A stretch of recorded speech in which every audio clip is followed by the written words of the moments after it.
I'm Pete Wright. And I'm Andy Nelson. Welcome to The Next Reel. When the movie ends, our conversation begins. Brian and Charles is over. Just start at the beginning and use your imagination, I suppose. Oh, Andy, now come on. Now look, I've read your notes already, and this is what I'm going to say.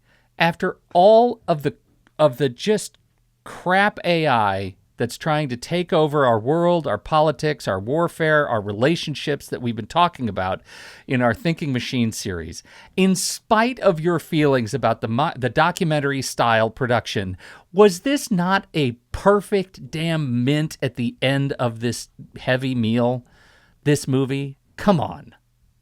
No, it was very sweet. It was a very sweet, charming, small-town sort of movie. It had a nice vibe to it. And a lot of that, I think, goes to how they crafted Charles Popescu, our AI robot here, which is one of the most adorable creations because it's so haphazardly structured.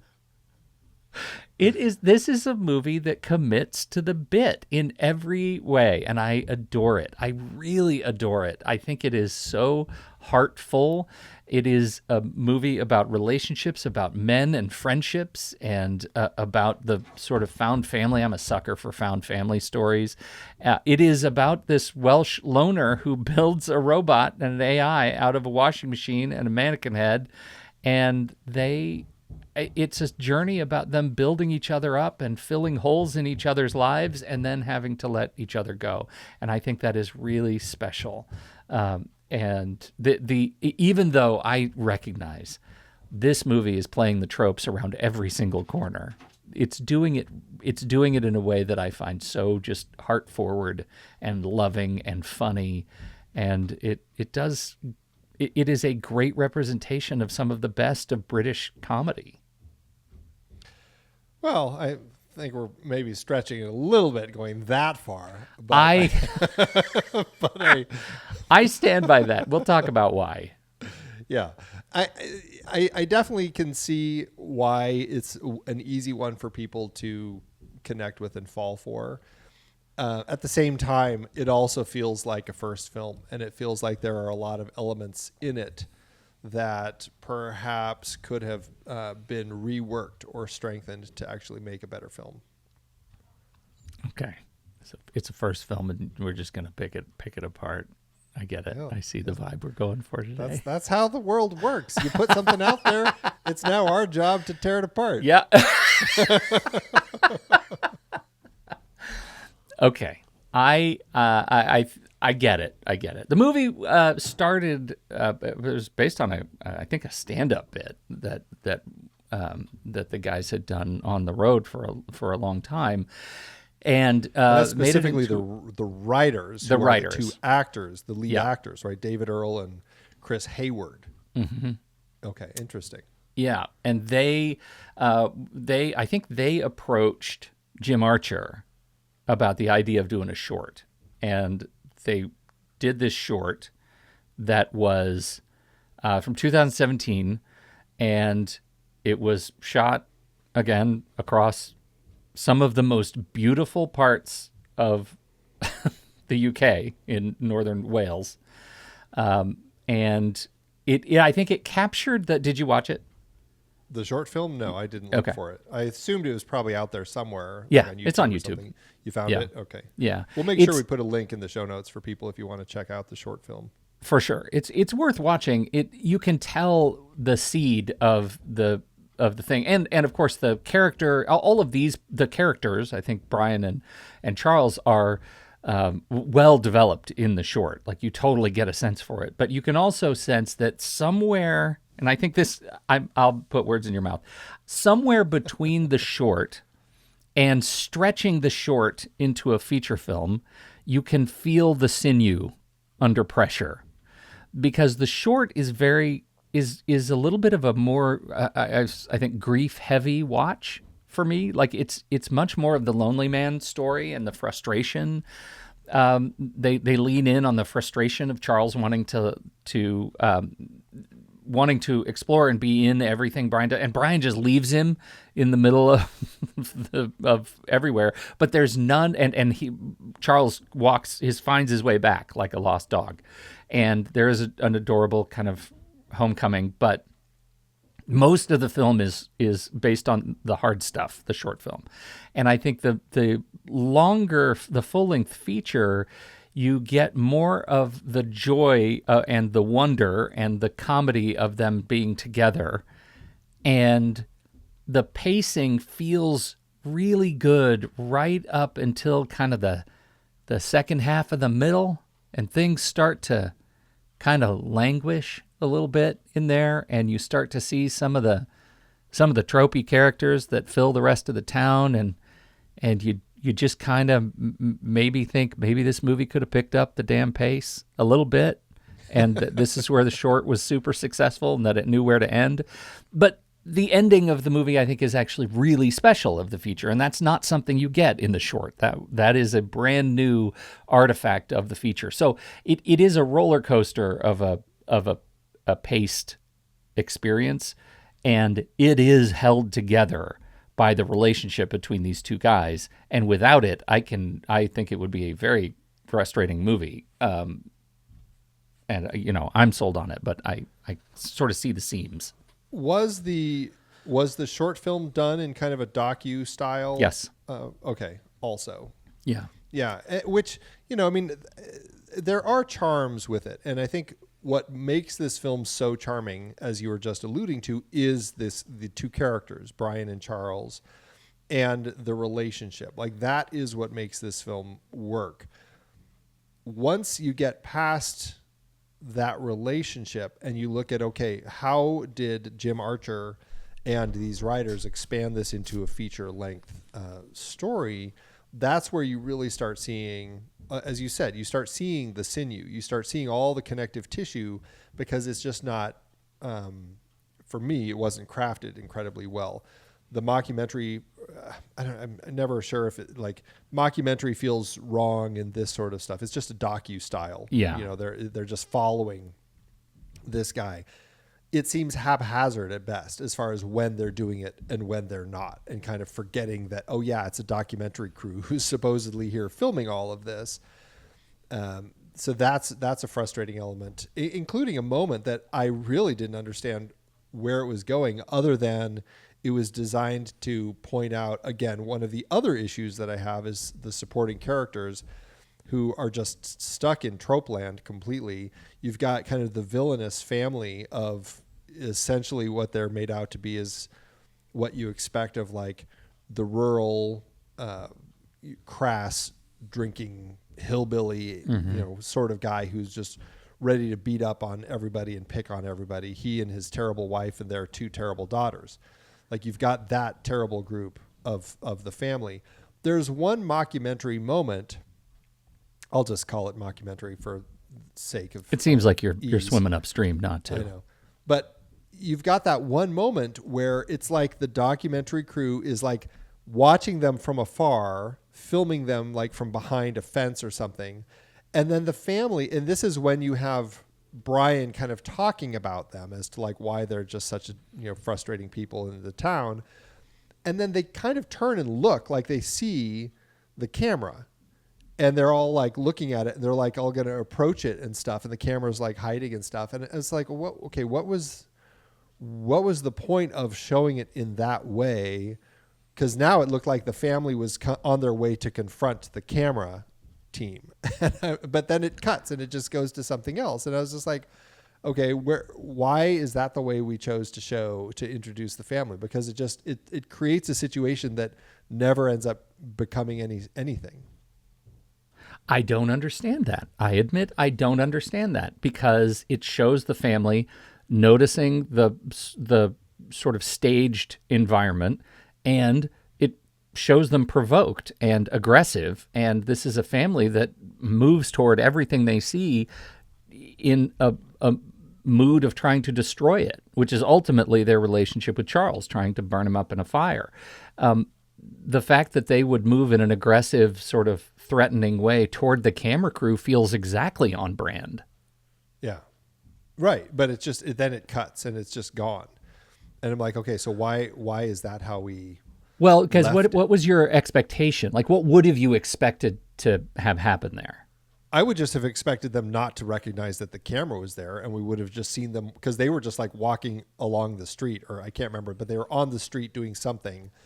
And so it just felt like we were observing them doing something. But the fact that there is that clear recognition from them of the camera people filming them, that then just it ends. Like if it created a situation that isn't ever dealt Well, with. I mean, it depends on what the objective is. Like, I can see you're down a rural road and you have aggressive people and you point a camera at them and start filming them. It doesn't matter if you're a documentary crew making a fake movie or not. I can see how these people would approach that camera aggressively in the spirit of "stop filming me," right? I'm going to take your camera, I'm going to break it.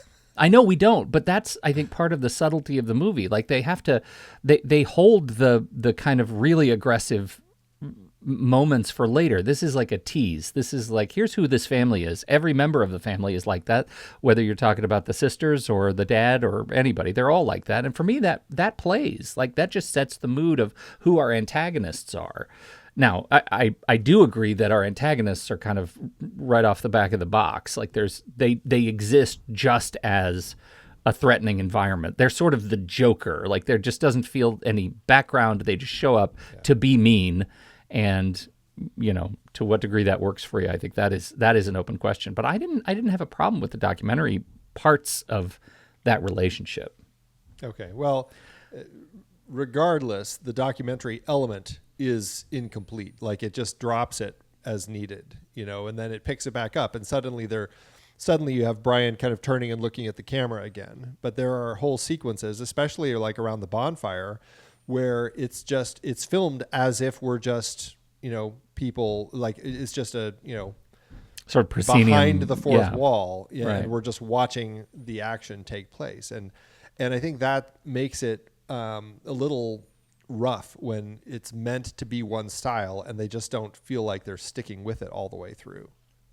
I wonder, and I don't want to discount anything you're saying, but I wonder if this is an artifact of maybe the fact that I've seen it like 3 times now, and I've just sort of aged into what the documentary is trying to do, and versus, I mean, you only watched it the once, right? I've only seen it the once. Yeah, I wonder if that's a thing, because I feel like I'm seeing things a little bit differently. The implicit kind of promise of the documentary style is that, and this is just for when filmmakers choose to make a film like this, is that it's showing you real people in real situations. And I think one of the things that the movie is trying to do is challenge that and make the documentary style unreliable, because Charles breaks that promise all the time. Like, the film is not showing you real things because the robot is a fable. Like, it is absolutely not real.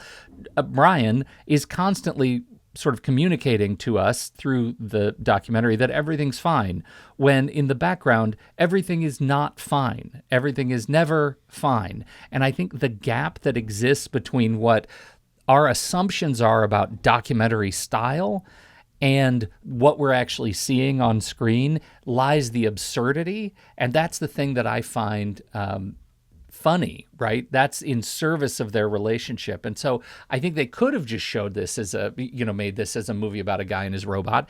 But I think that creating the distance between us by putting the camera in between us and the story and acknowledging the camera is there, I think it makes it funnier. And that's the part that I think makes it profoundly sort of British. Like, you see the absurdity in this situation and everyone is taking it completely seriously and doing it in a way that I think I think maybe only the Northern Welsh can, right? Like, this is one of the most beautiful places on the planet, and this guy is living there completely alone. And I think the documentary camera actually serves that as part of his kind of the natural absurdity of his life. And I certainly agree with that. And I think that that's an element that we get by having the docu-style of this project. It's just then keep it up. make sure you're doing it all the way through, because you're not, and it becomes inconsistent.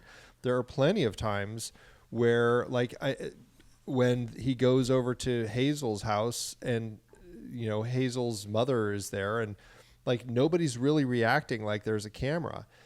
Charles, here's a perfect example, is, you know, after reading the dictionary, is pointing out every single thing that he's seeing and kind of defining it. Doesn't point out that there's camera right there, you know, and like these are moments that would have worked well to kind of further cement the fact that they are creating this docu-style project.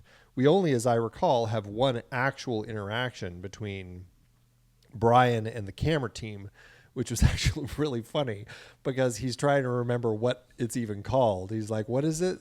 They're like artificial intelligence. He's like, artificial, yes. And then they keep going, AI. He's like, AI, yeah. AI, yeah. Like, it was really funny. That made me laugh quite a bit because he's this clearly mad genius inventor who's just actually created this AI robot and has no clue. And that was genuinely adorable about Brian. Yeah. But like, have more of that then. Like, give us more of those moments, you know? And I think that's what would have helped sell the whole conceit of this is actually, if you're going to go that route, then just go that route. Do it whole hog and actually make it completely play all the way through, as opposed to sometimes feeling like, okay, well, play this scene as if, you know, you're not really worried about the documentary crew. Like, don't you think though? I feel like when I'm behind the camera shooting a documentary, there's a point where I just want to capture people like not acknowledging the camera. And so there's a certain pacing to the acknowledgments of the camera where it starts and there's a lot of acknowledgement, but by the end on the platform, they're saying goodbye. They're accustomed to the camera being kind of a part of their lives, and maybe they really are able to just ignore it and not have it be a part of their constant sort of like body awareness. And that was okay for me. That felt like, as if I were directing a documentary like this, I would be thrilled at having them stop acknowledging the camera. That's where the story is when you can just capture that. So I, you know, for me, I feel like if they'd gone too much into that, and I will acknowledge, like, that final scene on the platform, it's just a movie, right? At that point, it's just a movie. Like, it doesn't feel like there's a documentary kind of wish to it at all, except for maybe the very last kind of moment as the train pulls away. But to me, that's okay. Stylistically, that feels of a piece with the universe they've created. Yeah, I guess if you're going to go that route, I think they just should have made it a little stronger, and it just feels a little, it didn't go as strong as they could have. And I guess that's largely my frustration with that technical choice that they made. Look, if that's your only kind of technical issue with the film, I count that as a huge win, because I was nervous about showing you this movie because I do love it so much. And so I feel like that's a win. Yeah, I mean, unless you're talking about the acting, the craft of acting and script writing as far as technical, because that's my other big gripe. Okay, lay into that then. What could you possibly, this is such a sweet movie. What could you have possibly to say wrong? We've already talked about it, but it's just really the characters are very, very thin. And even Brian is thin. And to a certain level where it's a little frustrating, like the film starts interestingly with him kind of confessing how he's this lonely man, right? I mean, I was a bit low is the opening line. Mm-hmm. And then he proceeds to talk about like why he like was in kind of this down place. And he's just like, oh yeah, I'm just going to decide I'm going to start inventing stuff. That becomes like a setup to kind of have this montage of all this great stuff. I mean, he really reminded me of the dad in Gremlins with all his bonkers tools. Great comparison. He's got the plunger with a water bottle attached to it. And Hazel's like, what is that for? He's like, it's a portable, what did he call it? A portable plunger. Oh my God. It all made me laugh so much. The plunger refresher pole. Yeah.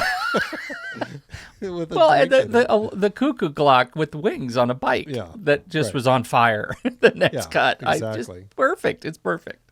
So that sort of stuff, like, was really funny. And but we spend so much in the comedy of all of that that even with Brian, it's like I wanted to explore a little more of his actual loneliness. Like, why is life so sad and lonely for him here?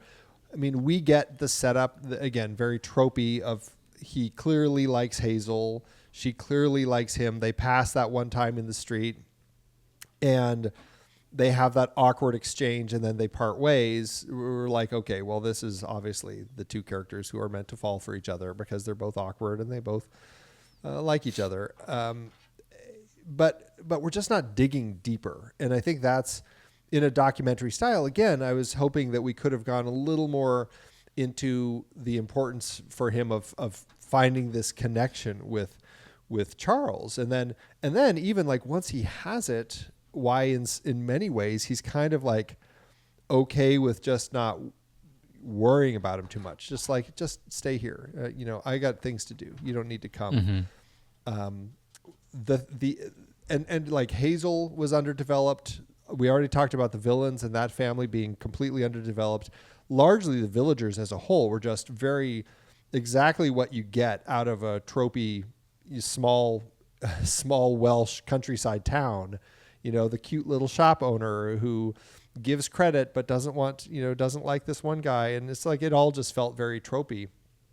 It's all sweet, it all plays, but I think that's my frustration. The relationship that does develop the best is Charles and his yearning for growing and figuring out what life is all about. And that, I think, is what makes this movie, is how just fantastically crafted Charles is.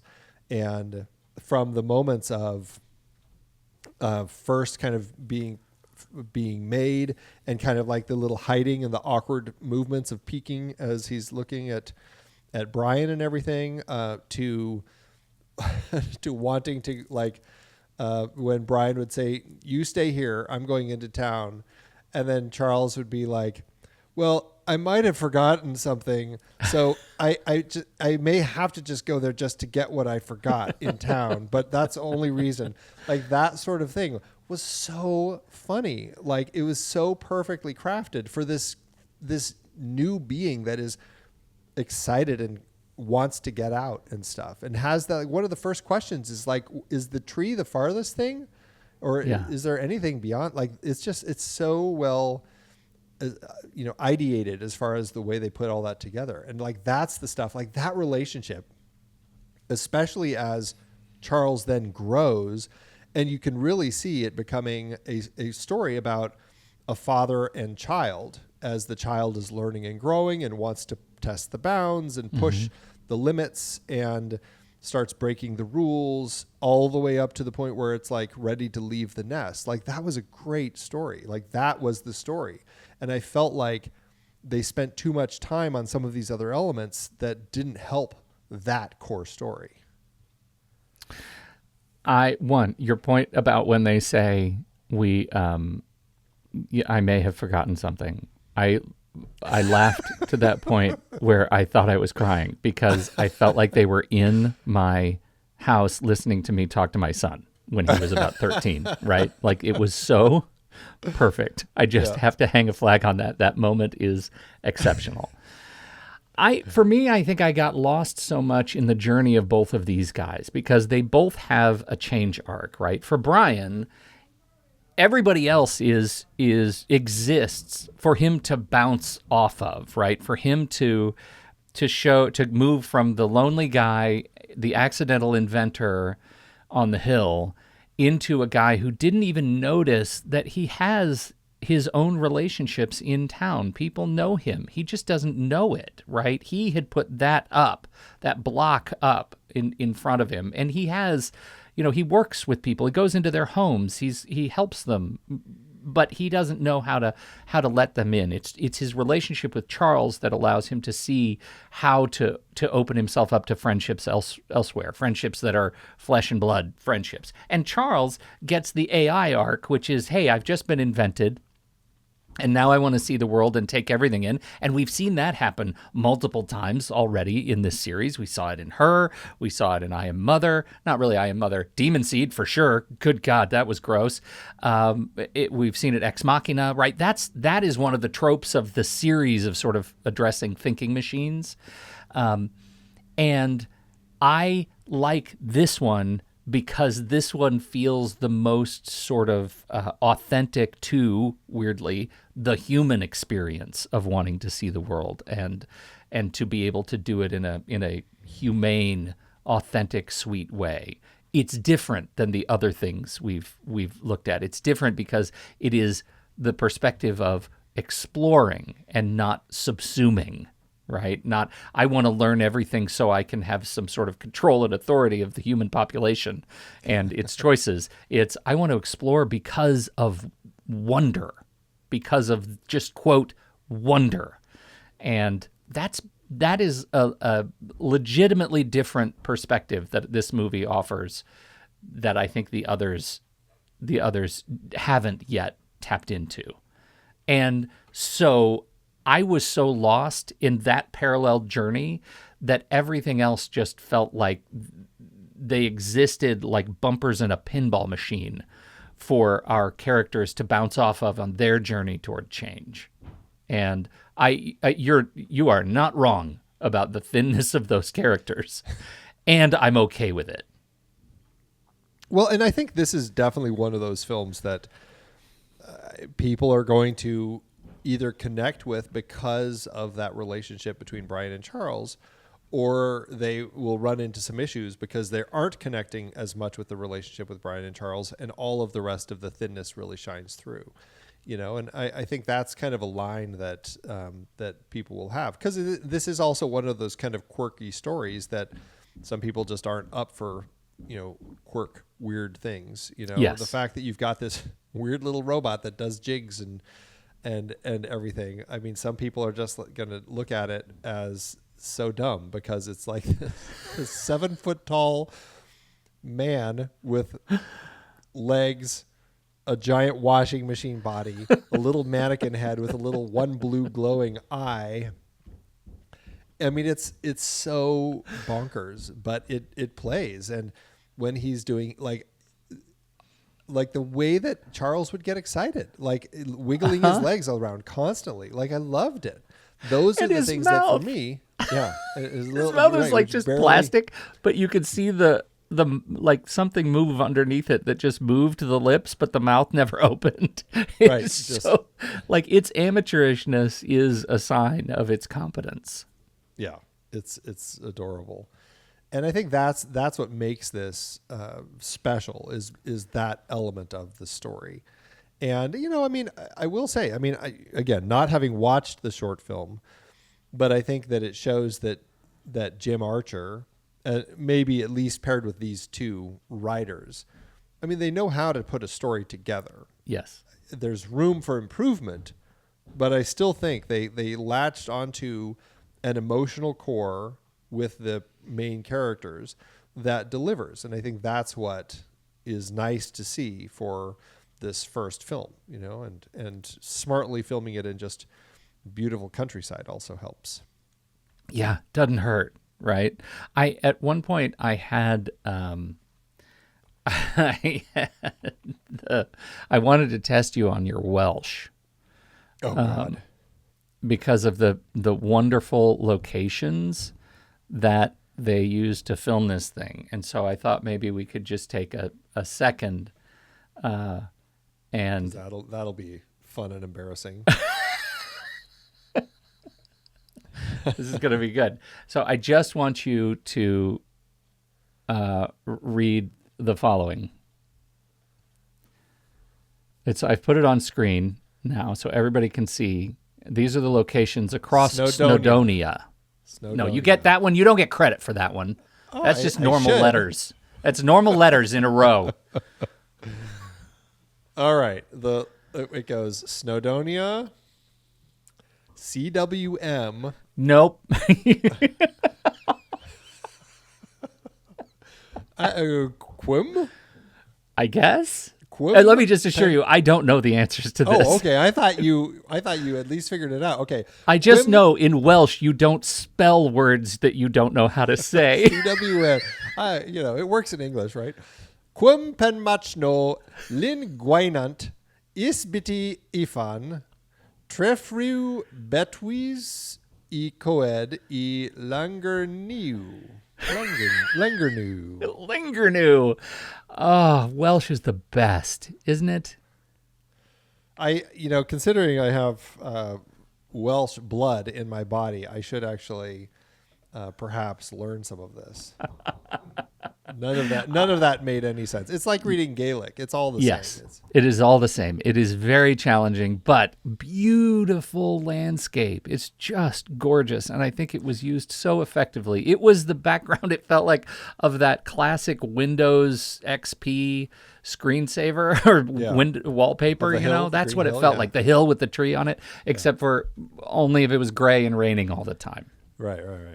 Well, and I think that's actually an interesting and smart choice as far as choosing a location like this with an inventor who's just like this country garage inventor who actually is the one who comes up with this AI robot. Yeah. As opposed to some tech bro that we saw in Ex Machina who's doing it, where that you can see that making sense. The fact that this is a person who lives in a rural community, tinkers in his garage, and I mean, before he invents Charles, he's showing us parts like, oh, this could actually be a foot. Look at this belly button. Like he's showing us things that could potentially get integrated, and it's just all junk. And I think that's what makes this so interesting, is because it taps into a different mindset. We're in a rural kind of that mindset of people who are just like, yeah, I'm just going to try it out and see how it goes. I have nothing else going on in my life right now, so we'll see what works. And I think that countryside element, taps into so much about the whole vibe of what we end up getting with the movie. I'm really glad you brought up Ex Machina, that parallel again, because it's really funny. The inventor lives in a very remote location and invents in his isolated laboratory. You could make the case that Brian and Charles is literally just lampooning Ex Machina, right? The parallels are that close. I love the fact that he's the accidental inventor, Brian, and that they do not spend any time on the technology itself. Yeah. Right? There is no sense that they're going to explain how he came up with this world-changing AI personality in Charles. It's not a part of the conversation. And because of that, as an audience, we don't spend any time trying to answer questions that would have taken us out of the movie and the relationship between the two of them. And I think that was very smart storytelling. Yeah. No, there was one moment where I was a little nervous because he reaches in and he pulls out like a glowing blue orb. Yeah. And he's like, well, his spleen is working. And I'm like, oh no, is this the secret mechanical thing that he's come up with that is actually going to be the thing, the brain of the thing? But it looked like later it's just some sort of little glow orb that he has a few of them around where he just kind of lights his place with these little weird glow orbs. So yeah. At least that was my impression. So I was worried for a second. I was too. And I the worst that could happen would have been he tries to explain how the technology comes together.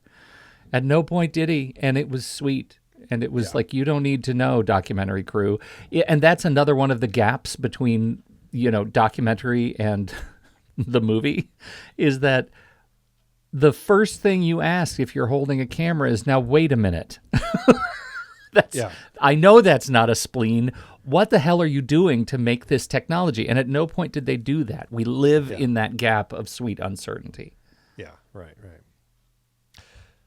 All right, we're going to take a quick break, but first, you can find the show on YouTube, and you can join us live when we record. We will even take your questions in the post-show chit-chat, and members get the replay and the extended cut. Subscribe to The Next Reel on YouTube. The link to this episode is in the show notes.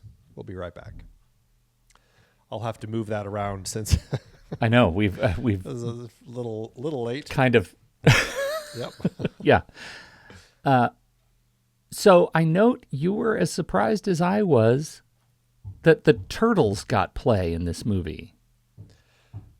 Not just the Turtles, but just like a lot of the music. I'm like, okay, this is clearly a very low budget project, but like the Happy Together playing in the movie, like maybe that song is cheaper to license than I realized, but like they had it in here, and I'm like, that's a very well known song. Yeah. I would think that they're paying some big bucks for that. And it wasn't the only song that they had. They had like, 5 or 6 different songs throughout. And so that did surprise me that they actually sunk so much money into their music budget. It worked. It totally worked. It makes me wonder if there's like because I think didn't this movie get some money from BFI? Like it makes me wonder if BFI has like a stock library. if you get to get a grant, you get to use their library, and it includes the Turtles. They're just one of them. It was awful for the Turtles. It's like, we ended up stuck in the stock library for BFI grants. That's hilarious. It's pretty incredible. Just in general, I think the movie has a very sweet sound to it, and even more than that, like you get a sense that the score is very attuned to the landscape. Like it feels like it might as well have been Vangelis to me in some ways. Like it just feels like a real throwback, tying man to land to Britain. In it's a special sort of sonic landscape. That's it. It's a sonic landscape. Did you stay through the credits to hear Charles's rap? I don't think I've ever stayed through the credits. Andy, what am I doing? Oh my gosh. Charles does a whole rap during the credits about his journey. Here's the problem. I have only ever watched this movie with people. And the people that I watch movies with are terrible credit watchers. Clearly. This is horrible. You need to just go put it on and enjoy it. It's pretty silly. It's a whole little bit that he does at the end about his world tour that Emmy Award-winning composer Daniel Pemberton came in and helped put that together for them. So again, throwing more money at the music for this. Yeah. It was pretty impressive, but I think you'd enjoy it, especially because the credits, like at least the first part of the credits, is actually like some photos of Charles on his world tour, which is fantastic, in front of the Leaning Tower of Pisa, eventually in Honolulu. The Honolulu stuff, like the fact that he could never say Honolulu, like, I don't know if it reminded me of my childhood or someone I knew, but Honolulu is one of those weird words where it's like Honoloiloi. How do you, like, the way that he would always say it wrong, I'm like, that is so classic genius. Like it, because it as a kid, it's a tricky word to get out of your mouth properly. Yes, it is, and get out of his head and heart, Charles. Yes. Like the fact that he was so attuned to this one place, maybe because the word was such a curiosity to him, but his obsession with it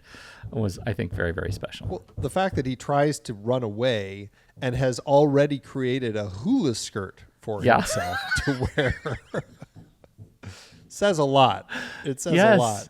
That was comical. Yeah, very comical. I will say, I mean, again, we talked about the villains, but it was surprising that they turned them so villainous to the point where it's like slave labor is the way that they end up portraying the way they're treating Charles. When Brian comes over to try to get them to give him Charles back, they've got this huge chain strapped on Charles, so that Charles can't run away. Charles is like leaking grease or something out of his mouth. Yeah. They portrayed a pretty dark vision for Charles at that particular moment, They really do. I mean, do you find that jarring that that this sweet movie with such an adorable, like, loneliness emotional arc goes to slave labor, concentration camp vibes, and burning creatures in a bonfire? Yeah. The fact it did go pretty dark. I think because of generally how playful the film was in so many levels, it never felt as dark or dangerous as perhaps, I don't know if they wanted it to, but it just never quite got there. Again, that might be the docu-crew style kind of keeping us distanced from it, but it never quite was quite as, like, that could have been a really emotional, tragic moment when he discovers that Charles is being used for slave labor and everything. I think part of it is also just the way it's constructed, because he goes over to their house just to kind of ask them if they'll let Charles go. Mm-hmm. Right. And they're like, no, why would we let him go? We're going to, he's ours and we're going to burn him at the bonfire. And he's like, oh, okay, well, all right. And just kind of leaves. And so the whole thing kind of felt like it almost would have been better had he like snuck over at night or something. Charles was chained up outside their house and he had a conversation with him but couldn't free him, or something where it could have carried a little more weight and emotion, How much do you think Charles weighs? Well, based on Eddie, the villain, I mean, Eddie frickin' picks him up over his head and practically like bench presses him to throw him onto the bonfire. Yeah. I would assume he weighed a lot more than that, considering he's theoretically made of a washing machine. Right. Yeah. There's a lot of odd distribution of weight too. And he's 7 feet tall. Yeah. Yeah. Yeah. Yeah. Go ahead. I think one of the most sort of damaging kind of emotional beats with the villain family is that they made the daughters so villainous too, right? They made these ostensibly sweet British girls horrible. They made they made them the real architects of how they use Charles, right? They kick him, they make him do horrible things. They Daddy, we want some. It had some real Wonka vibes. I want it now, Daddy. Yeah, that's right? exactly how they played. Which did feel off. Like it just didn't feel like nothing about that felt really, I don't know, authentic, because it's just like they just felt like they were crafted that way just to make all four of those people as bad as they could be. I thought it worked for me. I thought it worked because it showed just how bad they are, because they made the choice to make the girls so bad, right? For me, that totally played. I'm clearly in the bag for this movie. I know you clearly are. Yeah. I know. I will say I did quite enjoy the fight at the end. And again, spoiling this movie for people who haven't seen it, but the fact that Brian returns to his inventor table to come up with ways to actually face Eddie for, in a potential fist fight, and then to have his shover device that he's created. Yeah. Was so funny. The super shover, that came out of nowhere. I was not expecting that at all. And then to have Charles show up and just like be shooting with the cabbage shooter at all of them. Like that all played really well. And I liked that. And so again, you have the village kind of shows up and we're finally done with you. You stole my Christmas tree. Like you have that whole final confrontation and it's like, okay, yeah. Very much expected material at this point in the story, but it plays, it does its job. Okay. It does its job. I'll take that. Yeah, no, it's, what do you think of we haven't really talked about the actors, and we mentioned that they were the writers. David Earl played Brian and Chris Hayward was inside the suit playing Charles, couldn't see a thing, and had to be led around by hand. I mean, how did those two core performances deliver for you? Well, it's taking Charles first, only because we spent so much time talking about the performance in the suit in I Am Mother, and how extraordinarily physical that was. I think that once again, Brian and Charles could be set up to be mocking that movie, just because they put a guy in the suit that they did. He can't see. He's so clumsy. He's constantly running into things, and it was perfect. It was exactly the kind of unpolished physical performance that you want. The voice was handled off screen. What they call it, a combination speak and spell and HAL 9000. That's exactly what it sounds like. And it was perfect. And I think that combination of performance worked so well for me. And I think maybe it's because it's the antithesis of every AI we've seen so far in this little series. And that's one of the things that makes it so joyous, because it's so different from every interpretation of what AI does for us, and does to us in the movies that we've seen. It was relief. Brian's character, I mean, I felt like the performance just nailed the British loner. It was very sweet, and I found an affinity to him, maybe because it's, men of a certain age. But I looked at that character as something that I could relate to. And that's a huge accomplishment in a movie that's all about a guy who can't relate to anybody. And his central journey is learning how to relate. I felt like his performance really captured exactly what I needed to see out of this central character. Yeah, I think that he does feel very much like both of them feel very much like indie timers. Like I've seen nothing either of them have ever been in before.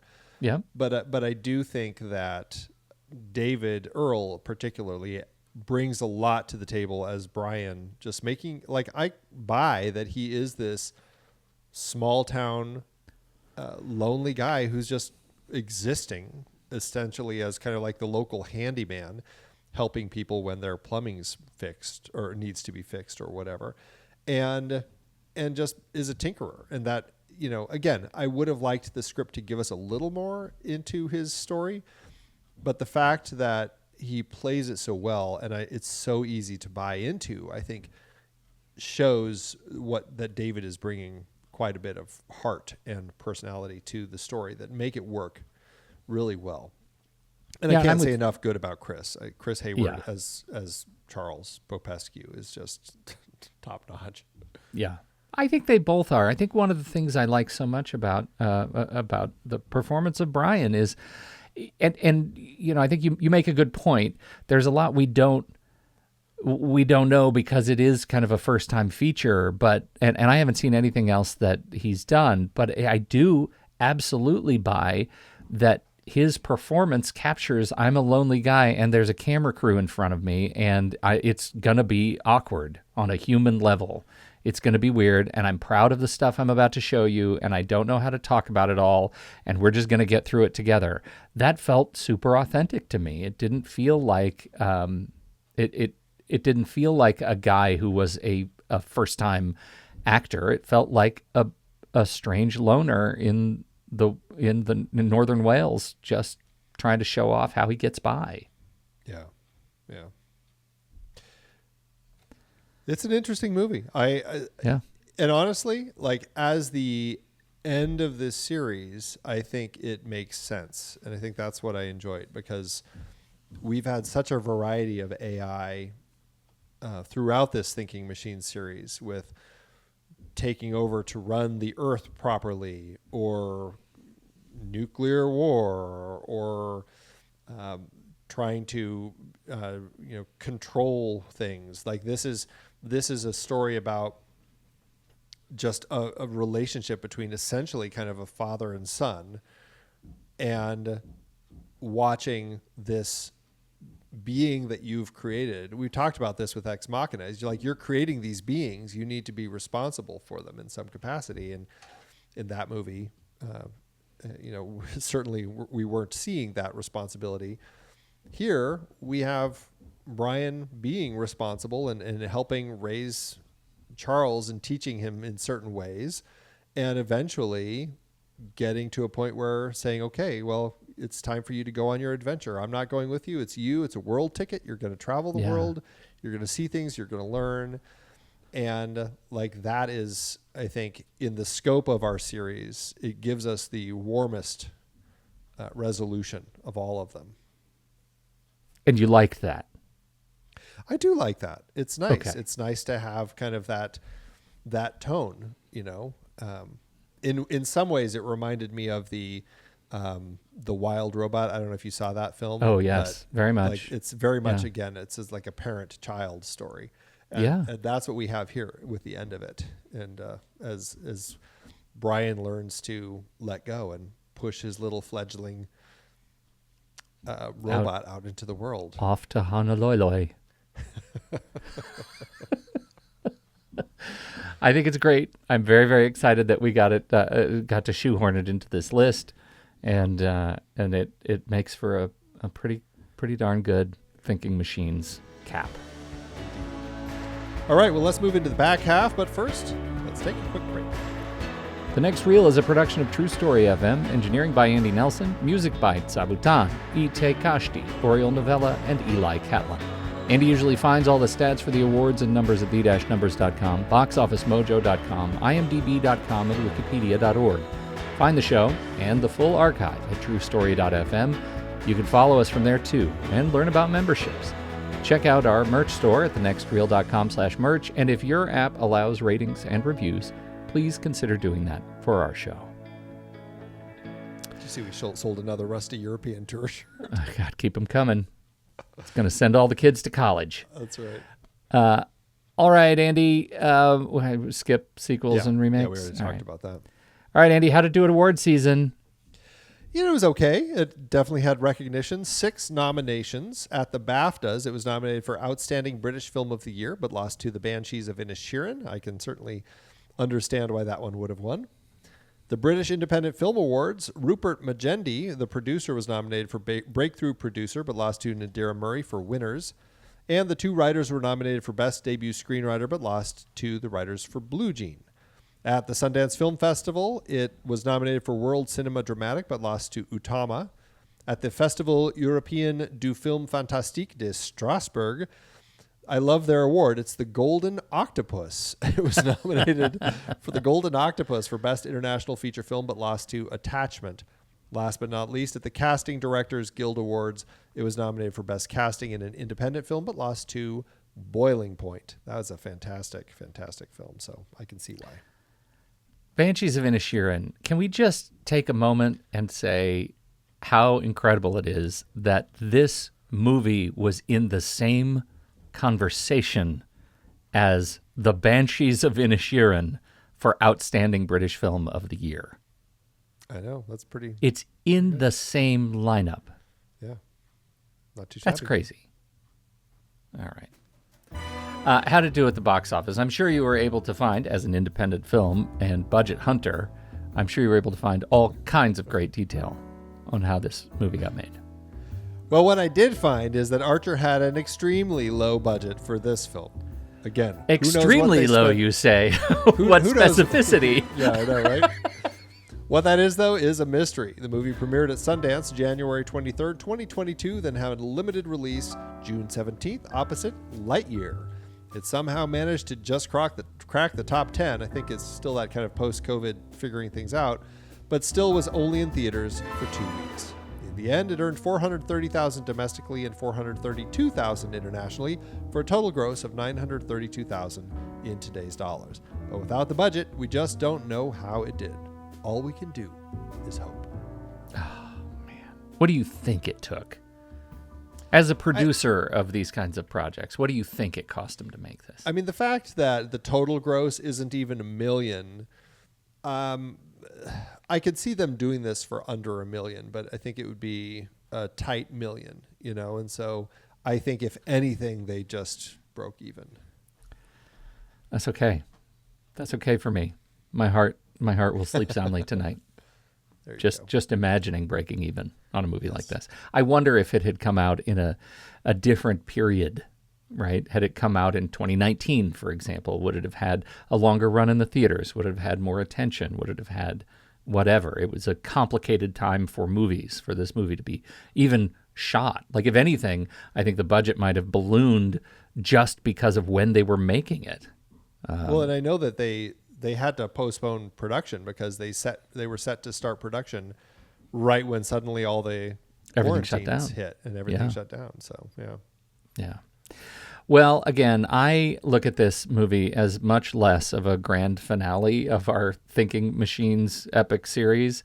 It's more of a grace note, right? It's just it's the whipped cream on top. It is simple and it is full of heart, and it hits me in just all the right places. Yeah. No, it's a very quirky film, fairly simple, but if you can get on its wavelength, I think people will enjoy it. So, all right. Well, that is it for our conversation about Brian and Charles, and that is the end of our Thinking Machines series. Next week, we return to one of Pete's favorite writer-directors to explore one of his earlier films. That's right, we are returning to our David Mamet Directs series and discussing House of Games, starring Lindsay Krause and Joe Mantegna, in the story of a psychiatrist who gets drawn into the dangerous world of a con man. Let's do our ratings. Joe Mantegna! Oh, so Joey. exciting. Joey M. All right, Letterboxd, Andy, letterboxd.com/thenextreel. That's where you can find all of the ratings and reviews of all the movies we've talked about across the Next Reel family of film shows. What are you going to do? You said you loved it. You said it had a lot of heart. I'm guessing 2 stars. This was one where I was tottering between 3 and 3.5. But I think because I love the Charles so much, I think it's easy to just say 3.5 and a heart with this one. All right. Well, it should be no surprise that I'm a big fat sucker for this, and I'm going to give it a big fat 5 stars and a heart. And I don't care what people say about me on the street. I don't care. I'll take it. I love this movie. Excellent. I've seen it 3 times. I've seen it twice in the last couple of months, and the first time I saw it was right after we put the series together. Yeah. I got very excited before we talked about it, and I just needed to see it. So like in the last year, I've seen it 3 times, and I just can't get enough of it. I think it's delightful. Well, yeah, if you're on the vibe with it, you're gonna absolutely love it. So that averages out to 4.25, which rounds up to 4.5. You still are at the 4.5, Pete. So That's right. Look at that. You can find the show on Letterboxd at The Next Reel. You can find me there at Soda Creek Film, and Pete at Pete Wright. So what did you think about Brian and Charles? We would love to hear your thoughts. Hop into the Show Talk channel over in our Discord community, where we will be talking about the movie this week. When the movie ends, Our conversation begins.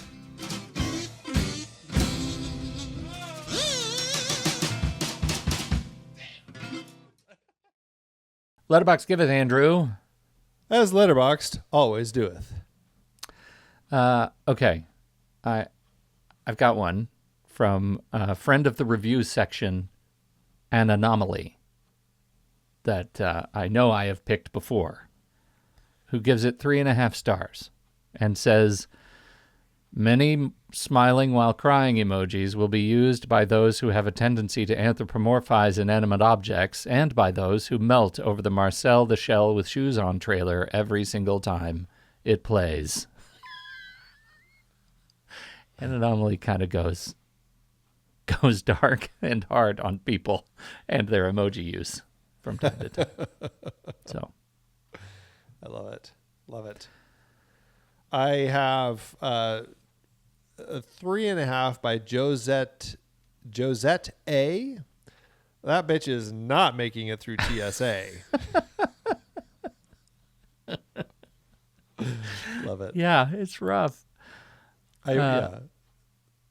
The Holly Amanda, the Bible says Adam and Eve, not Florence and the washing machine. I don't like. There's layers I don't even understand of that one, but it's Right. 4 stars and a heart, so I'm here for it. Yeah.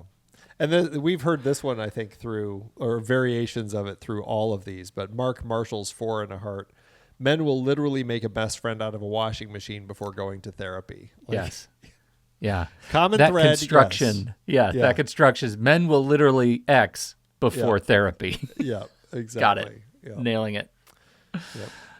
Men will literally write and direct a movie like Brian and Charles before going to therapy. Men will literally podcast about the movie Bride of Charles before going to Before therapy. going to therapy. I think we've got it. I think we've learned how to use it. Let's stop. It's getting uncomfortable. Thanks, Letterboxd.